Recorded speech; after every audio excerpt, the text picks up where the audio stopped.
Bom dia, pessoal, tudo bem? Amanhecemos na beleza. Dessa vez vamos falar de saúde e saúde dos nossos filhos. Antes de introduzir, já quero falar para você que a nossa intenção hoje não é acusação, mas sim trazer consciência, conscientização. Eu recebi recentemente um vídeo de uma neuropediatra lá de Jaú, falando que o CDC, daqui a pouco a minha convidada vai explicar o que é o CDC, ele é um órgão regulamentador americano, que ele regulariza doenças, prevenções, coisas assim, já que ela vai falar para vocês certinho. E ela estava contando que eles mudaram os marcos de desenvolvimento da criança. E eu falei, vai, como assim, né? E tudo isso por conta do excesso de telas, a exposição de telas das nossas crianças. E isso me deu um estalo assim muito grande, porque muitos sintomas, algumas coisas que eu já havia lido, eu já percebo nas minhas filhas. E eu fiquei num estado de alerta muito grande. Eu falei, nossa, eu preciso usar o espaço que a gente tem, né, aberto com as seguidoras e tudo mais, com os leitores, para trazer essa conscientização. Porque pela primeira vez na história da humanidade, os nossos filhos, a geração mais nova, está com o QI mais baixo do que a geração anterior. Isso nunca havia acontecido. A minha entrevistada de hoje é médica pediatra. Estou falando da doutora Luana Lima, que gentilmente cedeu um espacinho na agenda dela para estar aqui com a gente agora gravando essa entrevista. Obrigada por você ter aceitado. Eu que agradeço o convite, Rafa. Pelo seu tempo, que eu sei que é precioso. É uma moeda muito preciosa hoje em dia, o tempo. E nós vamos discutir um pouquinho disso. Eu vou ler aqui alguns pontos que eu anotei dessa entrevista. Depois eu vou pedir para o nosso editor deixar o link aqui embaixo para vocês assistirem também, porque eu acho muito válido. Uma das coisas que isso vem acontecendo de 2004 para cá, que foi quando eu estava conversando com a doutora antes da gente ligar a câmera, foi quando surgiram os celulares, né? Então, desde esse tempo para cá, isso vem mudando. E eles mudaram, há 2 anos e meio, o repertório de palavras da criança de 50 palavras aos 30 meses. 30 meses, 2 anos e meio, é muito pouca coisa, né? É muito pouco, Rafa. Eu nunca fui uma pessoa de determinar quantidade de palavras. Eu acho isso meio cruel. Sim. E muito difícil para os pais. Quantas palavras seu filho fala agora? Quantas, né? Então, eu acho que causa uma ansiedade muito grande. Mas, assim, o mínimo de atenção, né? Uma criança com 1 ano de idade, ela tem que começar as primeiras palavrinhas, né? Uma criança com 2 anos e meio, ela tem que estar começando a formar alguma frase, né? Uma conversa, conseguir pedir alguma coisa, né? A linguagem é extremamente importante, é o marco de desenvolvimento mais importante, porque a gente necessita, né, da comunicação para tudo. Então, como que vamos atrasar um marco de linguagem?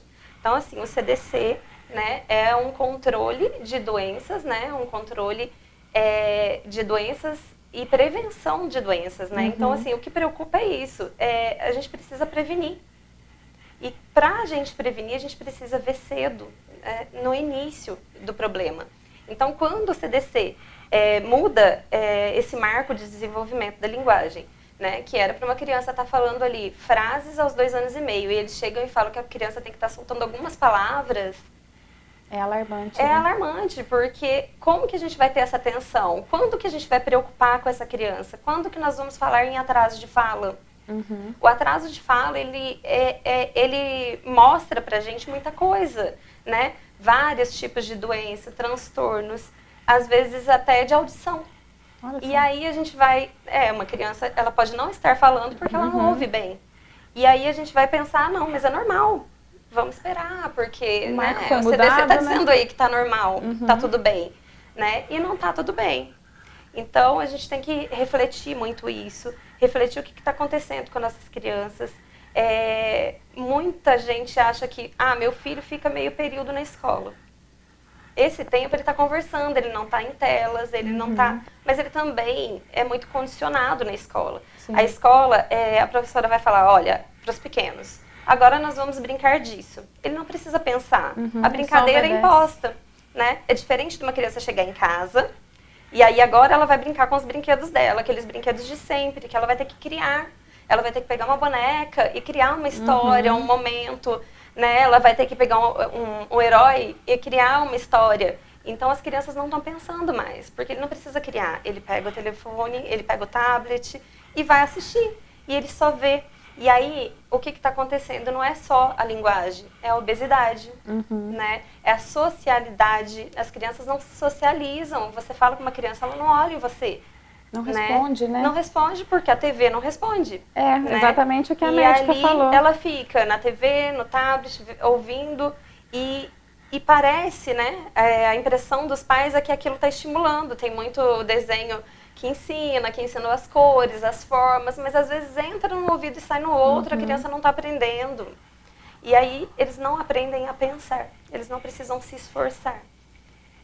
E além disso, né, a visão da criança é forçada o tempo todo. Então, prejudica inúmeras coisas, né? Não é só a linguagem. Em tudo, né? Em tudo. Uma coisa que me chamou muita atenção também é que tem, inclusive, um CID para isso, né? CID, para quem não sabe, é um código, né, internacional de doenças, quando né? uma doença ela é considerada real, né? Uma doença, e ela entra no CID, né? CID-11, né? Que é um transtorno do uso excessivo de telas. Quando você vai apresentar um atestado no trabalho, por exemplo, pode ver que lá embaixo vai ter um CID para a empresa cadastrar e tudo mais. E me chamou muita atenção isso. Sim, porque nós temos muitas crianças assim hoje. E a gente vê o aumento, né, dos transtornos, da hiperatividade, do autismo. E nem sempre a doença, pode ser um transtorno pelo uso de telas, né? E tá muito confuso ainda, né? Porque é uma doença conhecida, não conhecida por muitos médicos, inclusive, e pelos pais muito menos. Então, os pais, eles têm que trabalhar, chegam em casa, né? A mãe e o pai trabalham fora, chegam em casa, tem que um monte de coisa para resolver, tem que fazer a comida dos filhos, tem que organizar a casa, porque no dia seguinte é trabalho de novo. Então, colocam as crianças nas telas.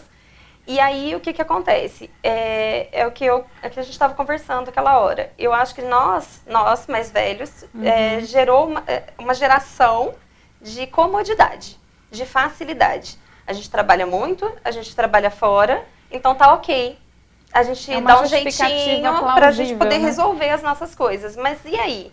Quando que a gente vai abrir o olho e prestar atenção nas crianças, né? Nós não somos pais de finais de semana. Nós não podemos ser pais de finais de semana, né? Então, já que a gente trabalha muito o dia todo, a gente fica fora, a gente tem que sentar para fazer a lição de casa. A gente tem que sentar com eles no chão para poder brincar, para estimular, para colorir, para brincar de boneca, para brincar de herói, para brincar de carrinho. A gente precisa estimular eles a pensarem. Sim. E eles não vão fazer isso sozinhos. Se a gente fica em casa, a gente também fica com o celular. E as crianças usam o nosso exemplo. Sim. Então, da mesma forma que a gente está usando, eles também querem usar, eles vão fazer birra, eles vão chorar. Então, não é fácil mudar, né? Mas é necessário. Porque está cada vez mais evidente nos consultórios, né? E aí é difícil, eu me coloco no lugar dos pais. E os pais desesperados, quando eles veem que o atraso está muito grande, ou a criança está muito agitada, ou a escola está reclamando porque a escola dá o alerta, eles querem medicação. Eles querem uma medicação para a criança se acalmar. Querem um diagnóstico, eles querem uma medicação para a criança se concentrar. Eles querem soluções fáceis. Do mesmo jeito que a tela foi fácil. E não é fácil. Nenhum tratamento é fácil. É um tratamento. Sim. Se as crianças estão aí, né, cheias de tela, nós vamos ter que reduzir. Porque nós estamos prejudicando, os estudos estão aí para mostrar isso. E eu acho que não precisa nem de estudo. Eu acho que, como você disse, dentro de casa, né, nos consultórios, é muito visível, muito preocupante. Não tem família pobre, família rica, não tem isso. É geral. Não é só por causa da pandemia, né? Não tem nada a ver com a pandemia. A pandemia piorou. Sim. As crianças ficaram dentro de casa, elas foram um alvo da pandemia, eu falo, porque são as crianças que tinham menos risco em relação à doença e foram somente eles que ficaram trancadas dentro de casa. Ninguém ficou. Fiquei sim, que não sei o que, isolei, mudei. Não, quem ficou realmente trancado dentro de casa foram as crianças. Parece que foi uma punição. Porque os pais saíam, todo mundo trabalhava, ninguém deixou de fazer as coisas que gostavam, mas as crianças não podiam ir para a escola, as crianças não podiam sair para a rua, as crianças precisaram aprenderam a usar máscara sem entender muito esse motivo. Sim.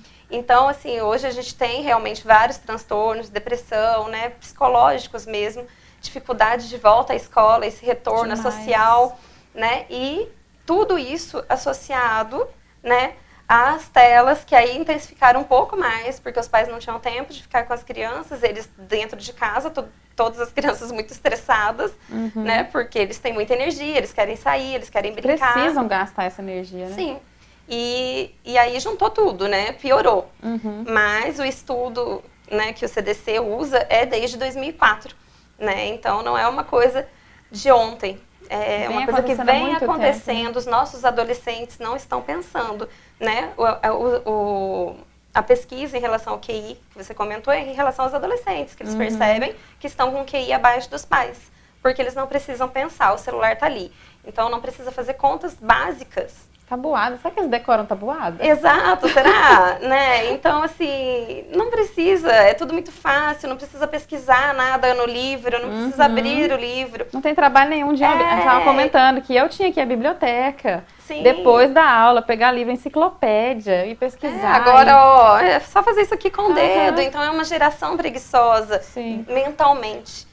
Né? Se acham muito espertos, nós nos achamos muito espertos, porque a tecnologia está aí, é muito fácil, muito acessível e tudo muito... E aí o que está acontecendo, né, com as nossas crianças? Infelizmente. E a gente tem que se mexer, os pais têm que pensar, a gente precisa brincar, precisa sair, não precisa, sabe, é dar uma volta na rua. Não precisa ser aquele programa, eu não tenho dinheiro, não. É todo dia. Eu acho que a gente tem que olhar pra gente quando criança. O que a gente fazia, né? Exato. Voltar ao que sempre deu certo. Eles precisam de todos os dias, os pais. Ai, vamos caminhar, vamos 20 minutos na rua. Você vai ver coisas diferentes. Você vai conversar com o seu filho porque ninguém tá usando nada. Enquanto esses 20 minutos que você tá na rua com seu filho, você tá conversando. Você tá ensinando ele a dialogar. Eles não sabem diálogo, não sabem conversar. Né? Então, vai ver coisa diferente, vai brincar com outras crianças. Né, crianças sem ser do convívio escolar, porque também isso é importante, né? A gente não pode colocar eles numa caixinha. Vai para a escola, convive com essas pessoas, chega em casa, fica no celular, e aí? Né? Uma hora eles vão ter que viver e se virar sozinhos. Fora da caixa, né? Isso. Uma coisa que você até deu uma introdução, e que eu anotei aqui também, que essa médica fala que o número do grau leve de autismo aumentou absurdamente. Sim. Muitas crianças estão sendo diagnosticadas com autismo e não é autismo. Sim. E uma vez eu ouvi uma frase de uma coordenadora da escola do meu filho. E ela falou que a gente tem que tomar muito cuidado em rotular. E é verdade, né? Às vezes a gente fala, meu filho tem autismo. E ele vai ser o autista para sempre, mesmo que ele não seja autista. A gente rotula. E isso é muito cruel. Sim. É muito cruel com a criança, não dá oportunidade, não que seja ruim ser autista, nada disso, mas a gente precisa dar oportunidade da criança ter o diagnóstico correto para ele ser tratado, né? Então, se a gente simplesmente falar, não, é um autismo leve e pronto, vou dar medicação e pronto, a gente não está resolvendo, né, o problema da criança. Então, tem que ter muita atenção nisso, muito, né, em rótulos, buscar ajuda. Tentar mudar, mas realmente buscar ajuda, né? Se for um autismo, é equipe multidisciplinar. Essa criança precisa de um fono, essa criança precisa de um pediatra, ela precisa de um neuro, né? Ela precisa de um psicólogo para ela poder ter melhora, né? O autismo, ele não tem como a gente determinar que aquela criança vai ser assim, assado, porque ela tem autismo. Não, né? Ela pode ser o que ela quiser. Só que ela precisa de estrutura. E isso tem que ser o quanto antes. Por isso é triste, é muito triste, essa mudança do CDI, do CDC, que eu espero muito que voltem atrás, né? A Sociedade Brasileira de Pediatria ainda mantém os marcos, né? Dentro do que era sempre, e eu espero que não mude, porque a gente precisa ter atenção em relação a isso. E para a gente poder ajudá-los o quanto antes. Né? Qual é o problema dessa criança? Pode não ser nada, não tem problema, né? A investigação precoce é sempre importante. Sempre você descobrir caminho, né? É sempre melhor você saber que não tem nada. Ai, nossa, exagerei. Melhor exagerar do que faltar. Melhor pecar pelo excesso. E estamos faltando com eles, com as crianças. Assim, de forma prática, como que as mães que estão nos assistindo podem observar esses atrasos? Eu vou pontuar algumas coisas que eu li, você me fala se está certo. Tá.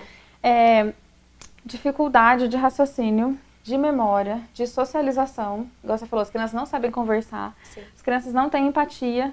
Às vezes, esse tempo atrás eu vi isso num stories de alguém, eu não lembro quem, e me marcou. A mãe falou assim, olha que bonitinha, ela tá chorando porque o personagem do desenho machucou. Só que a criança, em determinada idade, ela não tem esse discernimento de saber se aquilo é real ou não. Sim. Então, isso não é empatia. Não são crianças empáticas. Inclusive, essa médica da entrevista, ela falou, gente, essas crianças vão crescer e vão escolher profissões, médico, psicólogo, que precisa ver nas entrelinhas, precisa saber ouvir, precisa saber perceber os outros. Que tipos de profissionais serão? Então, além dessas coisas que a gente já comentou, o que mais de forma prática um pai pode observar? Não, isso daqui é um sintoma de que o meu filho está sofrendo desse transtorno de excesso de telas. Olha, eu acho que, primeira coisa, o pai sabe. O pai e a mãe sabem, tá? Sempre. Eles sabem que eles estão exagerando, eles ficam com peso na consciência. A peneira, né? Mas acha que não vai dar nada. Com eles não vai acontecer. É a história de sempre. Sim, sempre acha que então, na nossa casa não vai, né? Sim, é o primeiro ponto. Outro ponto, a escola sempre chama atenção. Tá? Porque a criança vai apresentar alguma coisa, ou um distúrbio de comportamento, né? Ou de aprendizado ali na escola, né? Então, eu acho que é muito importante a visão da escola. Eu vejo pais trocarem a criança da escola, porque eles acham que pode ser uma implicância, né? Então, eles trocam para poder... Hoje eu ouvi isso. Eu troquei meu filho de escola, achando que era uma implicância da coordenadora, mas não, a outra veio falar a mesma coisa. E aí, caiu a ficha. Então, eu acho que a gente tem que ouvir muito a escola. A escola, ela tem muitas crianças para... Não é comparar, mas eles acompanham quantas crianças, há quantos anos ali, né? As coordenadoras, as professoras. Então, elas enxergam o diferente, o que está errado, né? O tempo de tela mesmo, né? Ter essa atenção.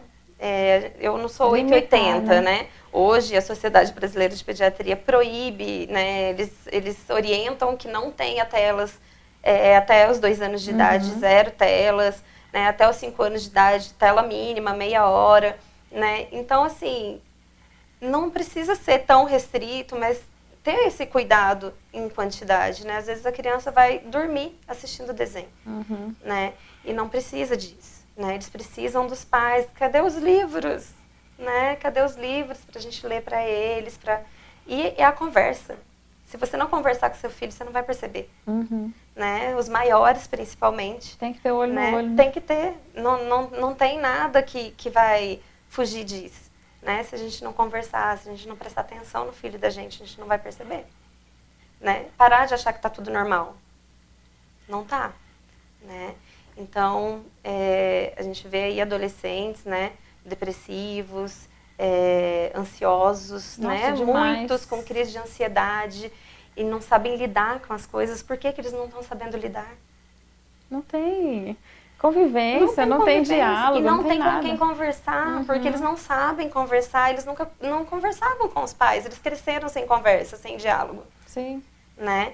Então, eu acho que é essa atenção, olhar mais ao redor, ouvir os familiares. Muitos familiares chegam, chamam a atenção. Principalmente os avós, né? E geralmente é difícil ouvir, né? Sim. Quando um pai ou mãe ouve alguma coisa que está diferente, é muito difícil de aceitar. Mas tenta pensar em casa. Por mais que você fique com raiva, tenta pensar, olhar ao redor. Pode ser que não seja nada disso, mas prevenção. Vale a pena analisar, né? Sim, sempre olhar antes, porque às vezes você está tirando a oportunidade do seu filho de melhorar antes, de resolver um problema que não precisa ser futuro. Dá para salvar agora. Gente, era isso que a gente queria trazer hoje. Sim. Você quer pontuar mais alguma coisa que a gente não tenha falado? Você acha importante? É isso. Brinquem com seus filhos, andem com seus filhos, caminhem com seus filhos, andem de bicicleta, faça uma amarelinha na rua e vá pular a amarelinha com seus filhos, né? Jogar pedra. contar números, né? Invente, tem tanta brincadeira, né? Vamos falar internet? Procura na internet como estimular, né? Mas use a internet para pontos bons e não para deixar seu filho ali quietinho, né? Tem os momentos, né? Mas a gente tem que ter limites, né? Todas as crianças têm que aprender a ter limites. Não é porque eles choraram, porque pediram, ou porque vai ficar mais fácil. Tem que ter quantidade, isso tem que ter, né? Então, eu acho que é isso, dar mais atenção. Ninguém falou que filho é fácil, né? Nós escolhemos ter filho. Sim. E filho, quando a gente escolhe ter, ele é para todo dia, para toda a vida. Né? Não só enquanto criança. Então, não dá pra gente falar, não, no final de semana eu vou dar atenção, no sábado eu vou sair com ele. Não, eles precisam do dia a dia. É no dia a dia que eles vão se formar. Não é no final de semana. Gente, quem tá falando é uma pediatra que, inclusive, é mãe de 2 crianças. Isso, não é fácil. Então, ela sabe. Você pode estar pensando agora aí. Ah, mas na época da minha mãe, a gente falou isso agora há pouquinho. Na época da minha mãe era diferente. Eles não faziam tudo que a gente fazia. E ela me falou uma coisa que eu fiquei pensando que não faziam, sim. Porque as mulheres eram muito mais cobradas em casa. Eu vou falar exatamente as palavras dela. Tinha que estar tudo impecável, os filhos impecáveis, tinha que ter almoço, tinha que ter bolo, rosca, pãozinho, docinho caseiro. No final do dia, a hora que o pai chegava, as crianças estavam de banho tomado, de lição feita. Os pais não ajudavam e mesmo assim... E a educação era exigida da mãe, né? A educação era exigida da mãe. Quando dava alguma coisa errada, a culpa era da mãe. Sim, é verdade. Então, eu analisando assim tudo que a gente conversou, eu acredito que nós pais temos que reassumir o nosso papel. Isso. Sem dar desculpa. Porque esse negócio de dar desculpa, a gente está empurrando com a barriga. E, igual eu estava falando com ela, vai ser uma das nossas próximas entrevistas que eu li de um livro, a gente vai discutir esse livro aqui, que a autora falava que nós não perdemos os nossos filhos na adolescência. Ah, eu não sei porque essa adolescente está revoltada. Não, a gente perde os filhos dentro de casa enquanto ainda são crianças. Isso. Então, não tem outra palavra, reassumir a nossa responsabilidade de pais. Se a gente escolheu ser pai, igual você falou, essa é a missão mais importante da nossa vida. Não é subir na carreira, é importante sim, mas em primeiro lugar tem que ver os nossos filhos. Por quê? Eles não vão ser criança para sempre, eles vão ser adultos lá na frente. Então, para que eles sejam adultos saudáveis, com uma boa saúde mental, principalmente, que hoje esse é o mal do século, né? Sim. É agora, na infância, que tem que ser plantado, né? Exato. A personalidade da criança acontece na infância, né? Então, a gente não muda a personalidade depois de formar. Não muda. Então, é isso, gente. Que isso não te traga peso, mais uma vez quero te dizer isso, mas consciência. Pensa, às vezes você ficou brava e tá achando um monte de justificativas, mas se te incomodou, é porque tem alguma coisa que tá fazendo sentido. Então, analisa, se precisar dar um passo atrás, né? Sim. Vale a pena dar esse passo atrás, tá bom? Doutora, obrigada. Imagina, eu que agradeço obrigada o convite, Rafael. Por esclarecer, por ter aceitado o convite, por abrir um espaço na sua agenda pra gente, pra sociedade, né, andradense. Sim. Você que está assistindo, compartilhe com todo mundo, todas as suas amigas que têm filho, porque é um assunto realmente importante. É alarmante isso, na verdade. Sim. Então é isso, gente. Obrigada por ter assistido até o final. Até a semana que vem. Obrigada mais uma vez e tchau, tchau.